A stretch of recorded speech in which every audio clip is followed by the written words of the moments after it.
So today, lads, we got to talk about this. We got to talk about, like, the commentators that were first 2 games in the Indiana Fever series and the last 2 games for the Lynx and Mercury.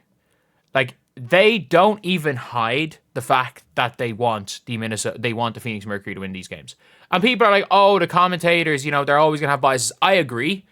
But when you go out there and say, call the aces we, when you refer to the aces by we, and this was 3 of the biggest possessions of the game, by the way. This is what happened in 3 of the biggest possessions of the game. So, DeWanna Bonner comes in. Or sorry, the ball goes to Alyssa Thomas. This happens. Let's listen to the commentary. I was going to say, she thought about shooting that right there from the wing pan. Thomas hits it! That's a huge play. And by the way, I'm cool with the commentators being excited. But they go up 4. They have all the control of the game. The Aces had the Minnesota Lynx had not scored a field goal in like 6 minutes. They hadn't scored a field goal in 6 minutes, and then Kayla McBride does this, and let's listen.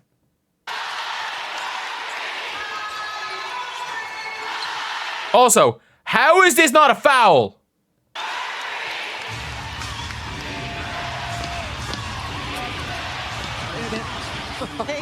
Like, silence. Kayla McBride hits what could have been the biggest shot of the game. The game looked over. They were down and out, and then Kayla McBride hits a prayer. Kayla McBride. McBride to the rescue. And then what happens? The next play. Anna Smith, the co-defensive player of the year in the league. Bonner again! Another big... It got to the stage where, like, I know a few Lynx fans that were going mad about it. They're like, the commentators aren't even being subtle about letting everyone know they want the Mercury to win. And it's funny because everybody is out there when it comes to the Mercury being like, they're all pro Mercury and they're all pro Aces. Why are they pro Mercury and pro Aces? Because it's old WNBA. Because it's old WNBA. You see the Lynx. The Lynx aren't meant to have fans. Nafisa Collier is not meant to be the best player in the world. You know, if it's going to be someone from UConn, it's supposed to be, what you call it? It's supposed to be Stewie. You know, Fee only won 1 championship at UConn. You know, that's what matters, isn't it? You know, the Mercury. Oh, they had Diana Taurasi, and now they have DeWanna Bonner. Okay, yeah, we weren't that big fans of them. And by the way, nobody liked the Phoenix Mercury. These people in general, they weren't high on the Phoenix Mercury. Do you want to know why they went on the Phoenix Mercury? Because it became anti-fever. The old WNBA crowd, they are anything that's anti-fever. Like, there is absolutely no reason for them to be so pro Angel Reese, or say pro Chicago Sky if it wasn't for anti-Caitlin Clark. These people will find anything that these players do acceptable. Like, Alyssa Thomas, these commentators will villainize Aaliyah Boston and celebrate Alyssa Thomas for doing the same thing. For being overly physical on the offensive end, going through people.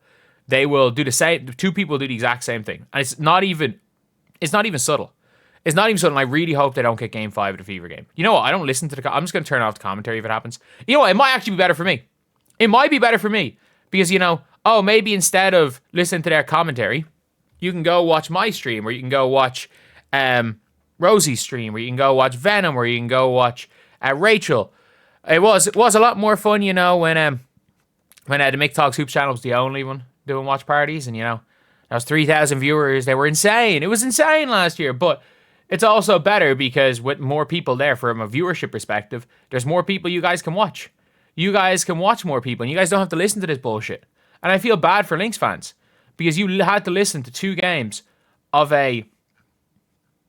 commentators who clearly don't want you to win, who are celebrating everything the other teams do, and, you know, they don't care. They clearly don't want you to win.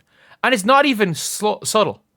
It's not even subtle. Like, Gary Neville, when Man United when he played for them, is somehow more neutral. Like, home announcers are more neutral than this. And that's the crazy thing. A lot of home announcers are more neutral. The halftime show, they talked about the ace comments and the refs, and they said they agree with some comments. I mean, the halftime show literally said the ref, well, heavily implied the refs were the reason the FIFA won. What's my evidence? Them listen to producers in their ear. Every 5 seconds calling Satu a unicorn. Satu's not a fucking unicorn. She's a streaky shooter. Like, if Satu Sabally was 5'11", she would be the exact same player. She doesn't use her size. Just 'cause she has length doesn't mean she uses it. And the only reason that the Phoenix Mercury have won this series is because Alana Smith forgot how to play basketball. It's as simple as that. Alana Smith forgot that she's meant to be a good defender, and she forgot that she's a shooter, and she forgot that she's able to score layups. She actually just forgot how to play basketball. Like, it's not even funny. Like, if you look at Alana Smith's defensive position, she literally, she forgot how to play the sport.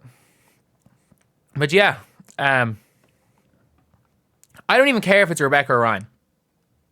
For the people that say, oh, Rebecca and Ryan are too pro FIFA, I don't even care. Just literally get anyone. Get 2 random people off the street. Heck, give us Fee. Give us Fee, and you know what? Give us a former Mercury player. Give us Taurasi and Bird for all I care. Give us Taurasi and Bird. At the end of the day, like, give us Diana Taurasi and give us Sue Bird. Like, give us a former Mercury player. And someone, did she ever? No, Sue Bird never played with Alyssa Thomas. But, yeah, let's do that. Let's do that for, you know, or heck, I'm trying to think of are there any former Aces players? Give us Angel McCautry and fucking, is there any other former Aces players from back in the day? You know what, screw it, give us Liz Cambridge and Kennedy Carter, that would be comedy. Give us Liz Cambridge and someone else on commentary. I don't care, give us 2 former Aces players. Kennedy Carter didn't, but like, screw it, Bill Lambier coach, give us Bill Lambier, I don't even know if Bill Lambier speaks, just anyone, literally anyone. I genuinely think you can give us 2 former Aces players and they'll be more impartial than these. Because this isn't pro Aces. This isn't pro Mercury as much as it's anti-Lynx. Because they are going silent for the Lynx. It's silence. And why? Because the Lynx represent the new WNBA. The Lynx represent the new WNBA. It's as simple as that. Like, the Lynx represent the new WNBA. And these people realize the bigger the WNBA goes, the quicker they're going to lose their jobs. We've already seen Cindy Brunson. We've already seen Cheryl Swoops lose their jobs from some teams. Ironically, Cindy Brunson from the Phoenix Mercury. And by the way, I don't even blame the Phoenix Mercury. The Phoenix Mercury are just trying to become the villain. They're doing exactly what the Fever should be doing. Is they are trying to become the villain. They absolutely are. Like, if you've seen anything when it comes to like the Mercury, their social media, everyone, they're trying to make sure that they're trying to be the villain, to use that as fuel. And you know what? Like, it works. That works in sports. But at the end of the day, look, it's just getting a bit ridiculous now. Anyway, I'll see you guys.